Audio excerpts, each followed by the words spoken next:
तो ज्ञान नहीं इस बात का, वो आदिवासी उनका शिकार बन जाते। साथियों, जाति का एक ही उदाहरण मैं देना चाहता हूं समझने के लिए। जाति जानवरों में होती है, जाति इंसानों में नहीं होती। जाति जानवरों में होती है, जाति इंसानों में नहीं होती। ये जाति ब्राह्मणों ने निर्माण की। जानवरों का उदाहरण अगर दिया जाए, मान लीजिए अगर जानवर ने अगर टट्टी की, जानवर ने अगर टट्टी की तो आप पहचानते हो या नहीं? गधे की कौन सी है, घोड़े की कौन सी है, कुत्ते की कौन सी है, पहचानते हो या नहीं? इसका उलट कर दो, इंसान की टट्टी कोई बताएगा मुझे? मराठा की है, ये ओबीसी की है, ये एससी की है, ये एसटी की है। जाति जानवरों में होती है। ये बात जब मैंने उनको समझाई तब उनको समझ में आई कि ये मूल निवासी की जो कंसेप्ट है, क्योंकि बुद्ध काल में जाति नहीं थी, बुद्ध काल में जाति नहीं थी, भारत में आर्य आने के पहले जाति नहीं थी, गण व्यवस्था थी, गण व्यवस्था में जाति नहीं थी। गण व्यवस्था में हम सब लोग मूल निवासी लोग थे। आर्यों के आक्रमण की वजह से और भारत में जाति व्यवस्था का निर्माण हुआ जो पुष्यमित्र शुंग ने किया। साथियों, दूसरा एक महत्वपूर्ण मुद्दा है।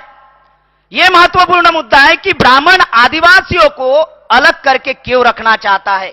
एक तो आदिवासी अलग रहने का प्रयास कर रहा है, और दूसरा ब्राह्मण आदिवासियों को अलग करके रखने का प्रयास क्यों कर रहा है। उसका मौलिक कारण है, कॉन्स्टिट्यूशन के आर्टिकल्स 244(1) के अनुसार आदिवासियों को 5वीं अनुसूची का प्रावधान डॉक्टर बाबा साहब आंबेडकर ने किया। बाबा साहब आंबेडकर ने आर्टिकल 390 जो आर्टिकल्स बाबा साहब ने लिखे, उनमें से 63 articles SC ST OBC minority के हित के आर्टिकल्स लिखे।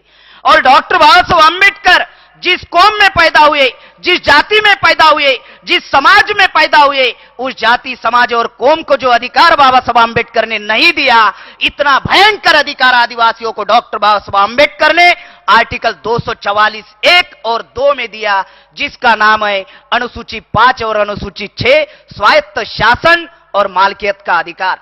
ये दो इतने महत्वपूर्ण अधिकार है कि ये अधिकार अगर आदिवासियों को लागू हो जाते तो क्या होगा।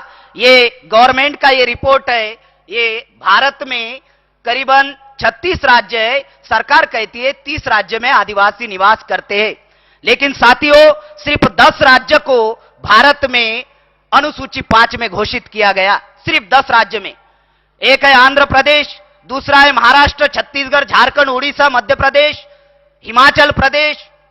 ऐसे 10 राज्य को भारत सरकार ने शेड्यूल 5 में घोषित किया, अभी तक लागू नहीं किया। उसके बाद में 4 राज्य को अनुसूची 6 में घोषित किया, आसाम, त्रिपुरा, मिजोरम, मणिपुर। और कारण क्या दिया? कारण यह दिया कि ये राज्य बॉर्डर के होने की वजह से यहां पे हम लोग अनुसूची 5 लागू नहीं कर सकते, यहां पे अनुसूची 6 उन्होंने लागू कर दी बॉर्डर के होने की वजह से। साथियों, ये स्वायत्त शासन क्या है? इतना मौलिक अधिकार है जिसकी वजह से ब्राह्मण आदिवासियों को अलग करके रखने का अधिकार दे रहा है।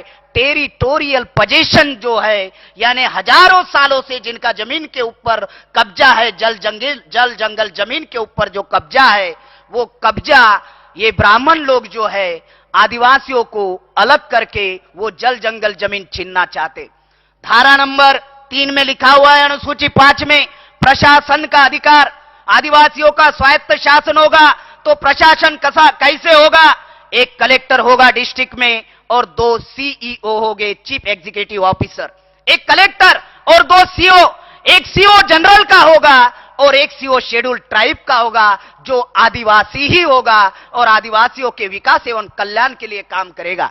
उसके बाद में धारा 4(1) में लिखा हुआ है कि आदिवासी एरिया में ट्राइबल एडवाइजरी कमेटी होगी, आदिवासी जनजाति सलाहकार परिषद होगी, जिसमें 1/3 सदस्य आदिवासियों के होंगे। यानी मान लीजिए कम से कम 20 सदस्य ये एमएलए होंगे उस विधानसभा के, उस राज्य के विधानसभा के।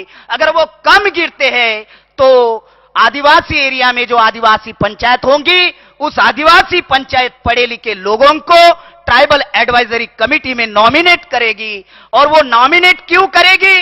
अगर जो एमएलए होगा ट्राइबल एडवाइजरी कमेटी में, अगर वो कोई बदमाशी करता है, वो कोई धोखाधड़ी करता है, तो जो आदिवासी पंचायत नॉमिनेट करेगा पढ़े लिखे बच्चों को, वो पढ़ा लिखा बच्चा आदिवासी समाज को आके बताएगा कि फलाने फलाने एमएलए ने बदमाशी की। उसके बाद में धारा 5(2) में लिखा हुआ है जमीन हस्तांतरण पर पाबंदी। धारा 5(2) में लिखा हुआ है जमीन हस्तांतरण पर पाबंदी। लेकिन साथियों, ये सेज का कानून बना के, भूमि अधिग्रहण कानून बना के आदिवासी की जमीन गैर आदिवासी नहीं खरीद सकता। बाबा साहब ने लिख के रखा है अनुसूची 5 में, धारा 5(2) में लिखा हुआ है जमीन हस्तांतरण पर पाबंदी। लेकिन टाटा, बिरला, मोहब्बतलाल अंबानी आज